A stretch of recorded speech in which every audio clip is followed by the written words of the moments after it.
In this tutorial, I'm going to try to explain what pointers are in C. And this is an extremely difficult topic, and if you walk away from this tutorial and have absolutely no idea what I said, it's probably because pointers are really complicated.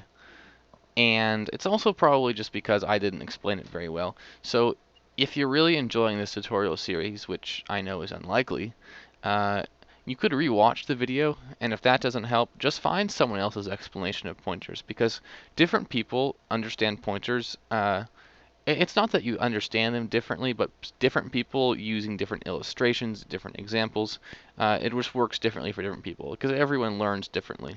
So if what I tell you doesn't actually help you, just find someone else's video or online article or tutorial on pointers and see if that's any better. And it probably will be. So we know that a variable reserves a certain number of bytes in memory, and that the value is stored in those bytes, and that the first byte of the variable is referred to as its address. And a pointer is a new type of data, and that type of data stores an address of another variable. So a pointer variable is the same as any other type of variable. It also takes up a certain number of bytes in memory, usually 4 or 8, and its value is the address of another variable. And so let's create an integer, and then we're going to create a pointer to that integer, which is going to store its address inside of that pointer variable in memory. So integer x equals 10, and now we're going to create the pointer variable.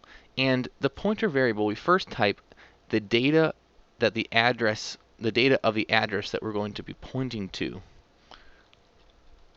which is int. And after that, we need to type an asterisk, and this means that this is a pointer variable. That's all that the asterisk here means.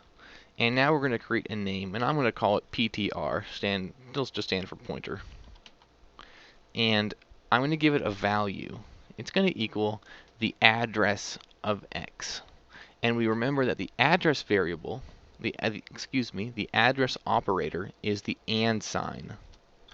So this is going to equal the address of x.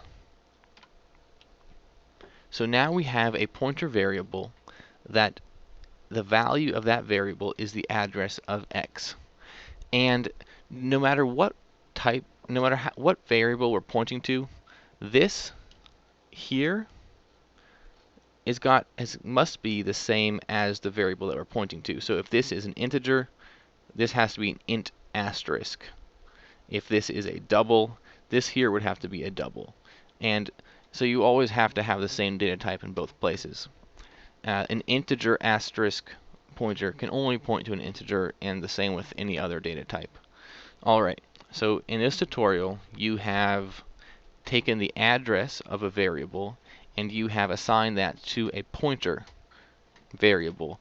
So all you've done is taken the address and you've stored it in memory in a variable that I'm calling a pointer.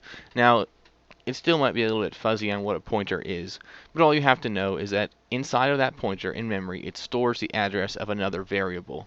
And in the next tutorial, I'm going to show you exactly what you can do with a pointer variable, because they are extremely powerful. And I hope in this tutorial you've understood at least 50% of what I've said, and in the next tutorial you're going to actually learn how to use that. And like I said in the beginning, if you really have no idea what I said, you know what? It's probably that I'm not very good at explaining pointers, and find someone else's tutorial. Alright, I hope you've enjoyed this tutorial, and I will see you again next time.